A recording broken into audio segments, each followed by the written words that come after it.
Olá, crianças!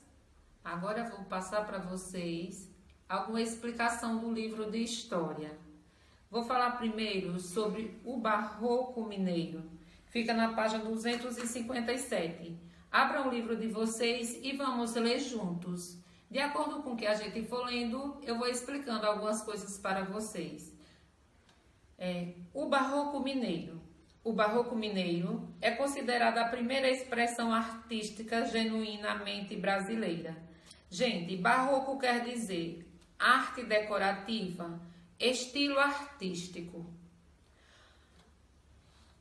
Originalmente, o barroco é uma manifestação de origem europeia que surgiu no final do século XVI. O Barroco Mineiro. O barroco ele surgiu na Europa, mas ele veio para Minas Gerais no século XVI. Então, por isso que agora estamos estudando o Barroco Mineiro, mas ele não teve a sua origem em Minas Gerais. A sua origem foi na Europa. Porém, no Brasil, foram desenvolvidas características próprias, como o uso de cores fortes e a representação de anjos e santos com feições afro-brasileiras nas esculturas. Então, eles foram criando esculturas com representações fortes, de acordo com a história que vinha acontecendo, com os fatos da história. Esse estilo se desenvolveu principalmente em Minas Gerais durante o período da mineração. Nessa época, muitas pessoas que enriqueceram com a extração do ouro faziam doações para as instituições conhecidas como irmandades religiosas. Essas irmandades eram associações de fiéis católicos responsáveis pela organização de rituais e pela gestão das igrejas. Além disso, promovia o encontro de diferentes grupos sociais por meio de eventos e, com o dinheiro de doações, contratavam artistas para decorar os espaços religiosos. Vocês podem verem, quando a gente vai em uma igreja religiosa de algum século atrás, por exemplo, se vocês forem visitar a catedral aqui em Aracaju, o que acontece? Lá tem muitas pinturas bonitas, muita coisa bonita que foi do tempo barroco ou que foi da criação da pintura, do estilo original, de acordo com os acontecimentos da igreja. Tem algumas igrejas que elas são tão antigas que tem até esculturas feitas a criatividade feita em ouro. Por exemplo, se vocês forem em São Cristóvão é uma cidade histórica. Se vocês forem a algumas igrejas, em alguns museus, vocês vão verem que existem pinturas, que existem esculturas tipo estilo barroco, que é um estilo decorativo. Pode ser com uma tinta que chame muita atenção. Não pode ser aquela tinta morta, porque não vai chamar atenção. O barroco quer dizer algo que chama atenção, algo que você queira ver ou até pegar, por causa do seu estilo. Então, esse estilo se desenvolveu principalmente em Minas Gerais, durante o período da mineração. Passando aqui Aqui foi a explicação da página 257. Vamos agora para a página 258. O patrimônio cultural brasileiro. As obras do Barroco Mineiro fazem parte do patrimônio cultural brasileiro. Elas são muito importantes, pois nos ajudam a compreender melhor o período colonial do Brasil. Gente, quando a gente vai lá na orla, eu não sei se vocês já perceberam que lá tem umas esculturas, assim, umas imagens. A Princesa Isabel, o Leopoldo, aquela parte da história.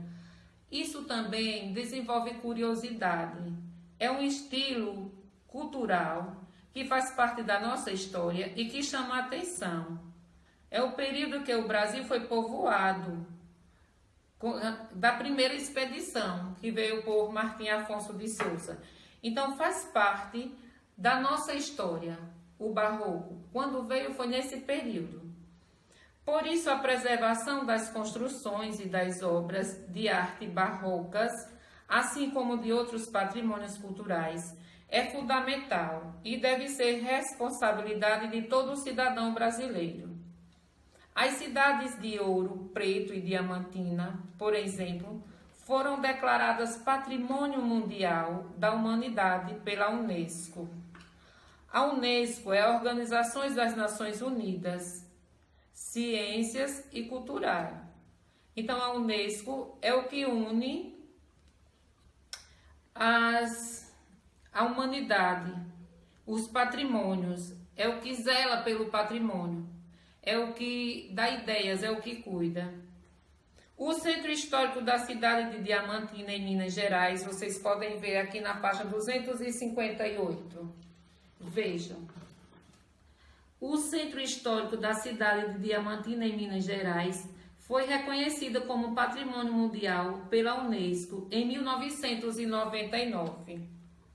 Aí depois vem outro monumento, olha. Por sua importância histórica, a cidade de Ouro Preto passou a ser considerada Patrimônio Mundial pela Unesco em 1980. Então, vocês podem ver aqui na fotografia ao lado, é a Igreja de São Francisco de Assis, que foi projetada por Aleijadinho. Aleijadinho foi um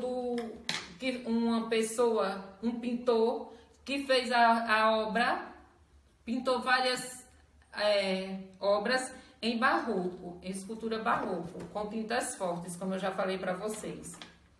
Na página 259, continuando a leitura. Além das obras do barroco mineiro e das cidades de Ouro Preto e Diamantina, há outros patrimônios mundiais no Brasil, que remete ao período colonial. Vocês podem ver aqui na página 259 do livro de vocês, olha. Aqui, Salvador, na Bahia, foi a primeira capital do Brasil. Por isso, sua estrutura urbana recebeu um investimento maior do que a das demais vilas e cidades no início da colonização portuguesa. Aqui é mais um monumento, né? Vejam esse outro também, olha. O Centro Histórico da cidade de Goiás entrou para a lista do Patrimônio Mundial da Unesco em 2001. Então, o que quer dizer isso? Isso são obras que representam uma história no nosso país. São obras que representam, que tem muita importância no estilo barroco do Brasil, da nossa história. Vou falar para vocês agora na página 264, a corte brasileira no Brasil. No século XIX, a história do Brasil foi influenciada diretamente pelos fatos que ocorriam na Europa. França e Inglaterra estavam em guerra, e Portugal, que era aliado dos ingleses, corria o risco de ser invadida pelos franceses. Por isso, o governante português, Dom João, resolveu transferir a sede do governo de Portugal para o Brasil. Assim, em 1808, Dom João se mudou para o Rio de Janeiro, acompanhado de sua corte, que era formado por milhares de pessoas. Então, como os fatos, a França e a Inglaterra estavam em guerra, o que foi que Dom João fez? Ele, com medo de Portugal também entrar em guerra, ele pegou os seus aliados, as pessoas que trabalhavam com ele, a sua corte, e trouxe para o Brasil. Vocês vão ver o que aconteceu quando chegou no Brasil. O que ele trouxe tanta gente que quando chegou no Brasil, ele teve que tomar algumas medidas necessárias para que esse povo ficasse em determinados locais. Continuando, ainda na página 267, vocês podem ver aí embaixo. Assim que a corte chegou, foi baixado um decreto determinando que os habitantes do Rio de Janeiro deveriam, quando solicitados, ceder suas casas para os que estavam chegando. E como quem estava chegando era gente importante, foram requisitadas as melhores casas das cidades, com tudo que tinha dentro. Veja, quando Dom João chegou com as pessoas da corte aqui, ele não tinha onde colocar esse povo. O que foi que ele fez? Ele escolheu as melhores casas no Rio de Janeiro e baixou um decreto que as pessoas teriam que sair das casas e deixar tudo para quem estava chegando. Vocês imaginem a vida dessas pessoas que tinham suas casas, os seus móveis, os seus bens, ter que saírem e dar lugar para um desconhecido. Veja como foi difícil a vida do pessoal do Rio de Janeiro nesse tempo. Mas se era um decreto e ele era uma pessoa importante que estava chegando, então isso foi obedecido. Vou falar para vocês a página 265. O cotidiano no Rio de Janeiro. O cotidiano quer dizer o dia a dia das pessoas no Rio de Janeiro. O que foi acontecendo dia a dia. Na época em que a corte portuguesa chegou ao Brasil, o Rio de Janeiro não tinha estrutura para abrigar tantas pessoas. As ruas eram mal iluminadas e não recebiam serviço de limpeza. Além disso, não havia sistema de esgoto nem água encanada. Por isso, as pessoas tinham que buscar água em fontes públicas ou poços. O dia a dia nas ruas da capital era marcado por intensas atividades comerciais, celebrações religiosas e pelo trabalho dos escravizados.